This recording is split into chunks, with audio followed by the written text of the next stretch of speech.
as science is beginning to understand why we age and why we don't have to.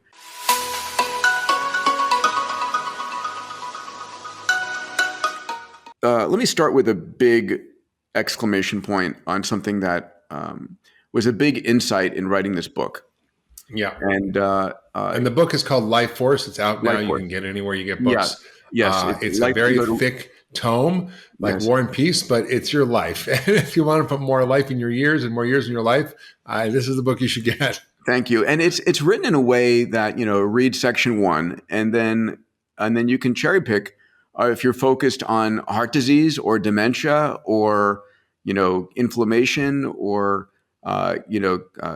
cancer, go read the chapter on that. It's a look at all of everything that's been approved or what's in phase 2, phase 3 clinical research that will be approved in the next few years. It's all really hard science in a very understandable fashion. The goal of this book is to give you hope for the future, to give you a roadmap of what you should be doing now and what you should be looking for, right? It's a roadmap for a longer, healthier life. I mean, I'm looking for myself, and people may think it's insane, a multi-100-year lifespan. But, if I shoot for that and I get 120 or 150, well, I think you're going for the multi-hundreds. I was just going for 120. I feel like I'm kind of falling behind here, I just kind of get with the program. Multi-hundreds. I didn't even think of that. There's a couple of things to think about. First of all, there's a concept called longevity escape velocity, which you're familiar with. Aubrey de Grey, Ray Kurzweil have spoken about this. And that the notion is that as science is beginning to understand why we age and why we don't have to, and as science is making more and more breakthroughs in the underlying diseases, there is a moment in time where for every year that you're alive, science is extending your life for more than a year. And that moment in time is called longevity escape velocity. When I asked Ray Kurzweil, Ray's brilliant. He's passionate about this area. He's my co-founder at Singularity University. He wrote "The Singularity is Near" and has written extensively about longevity. I said, so Ray, when do you expect we're going to hit longevity escape velocity? His answer was in the next 12 to 14 years. Which is so basically what you're saying is if you can survive 12 years, you can live forever? Is that the idea? That's his comment. I'm not going to back that up. But then I went and spoke to George Church, and I said to George, and George is professor of genomics at Harvard Medical School. He's brilliant, one of the early people across gene therapy, CRISPR. He's created 24 companies in 24 months. We never bet against George. And I said, when do you expect we'll see longevity escape velocity? And he gave me the same answer. He said, the next 12 to 15 years. And so, but that's crazy, right? So we'll come back to that in a moment. What are the implications? So you think we can make it to our early 70s, Peter? You and I will be in our early 70s then. I'm shooting for it. We'll be all right. I'm definitely shooting for it. Here's the realization that we have just in the last 10 years, and you know this so well, the unveiling of CRISPR and all the different modalities of CRISPR and of gene therapy and of reading, writing. Explain for people what CRISPR is, because I don't think people understand what that is. So you can think of we have 3.2 billion letters in our genome that comes from our mother and 3.2 billion letters that comes from our father.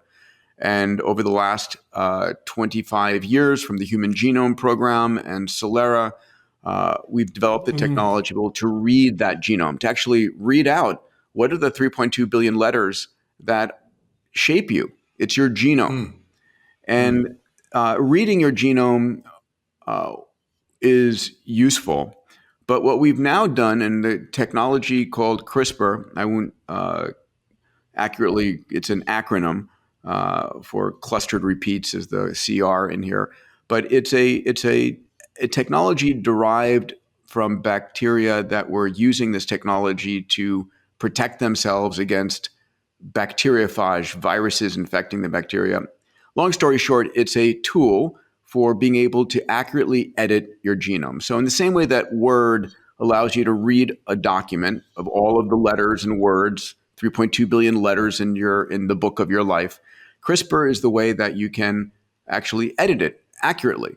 And so the ability to read your genome and edit your genome and write your genome, and then a new technology called gene therapy comes along, which is the ability to actually use a virus as a robot to inject into the cells you want a specific gene. So it's like being able to inject into the book of your life a paragraph where you want it to say something.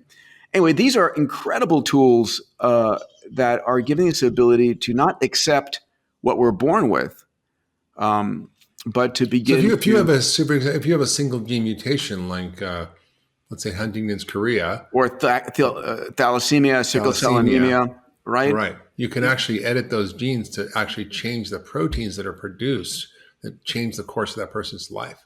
And what's incredible is it's not a treatment for these genetic diseases. It is a cure. It is like one and done. You're cured.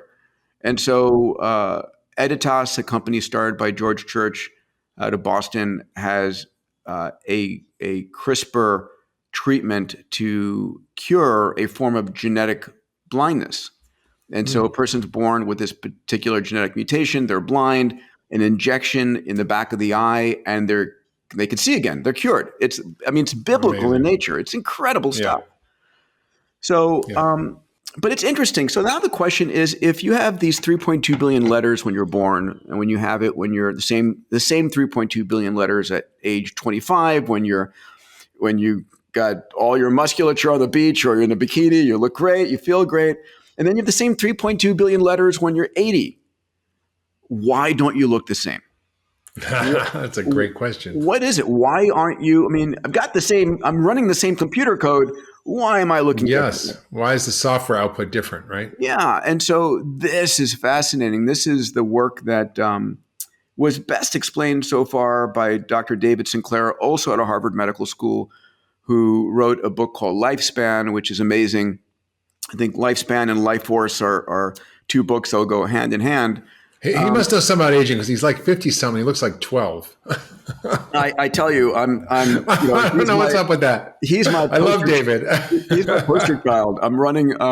He's when you're in a marathon and there's somebody that you're pacing yourself against. He's the guy that I'm like, I've got to pace myself against David. He does. He looks like he's 30, and his you write in the book, in the chapter, we have all these heroes in the book. David Sinclair, we say, David's got two numbers. He's 53 in chronological age, but his biological age by aging clocks is like 35 or something like that. Yeah, and he looks amazing. Well, I did mine. I'm 62, and did a few years ago, but it was 39. So amazing. It's possible. Yeah. It is possible. Yeah, I'm tracking. I'm 60, and I'm tracking in my mid-late 40s. My goal is to get down to a David Sinclair level of my mid-30s.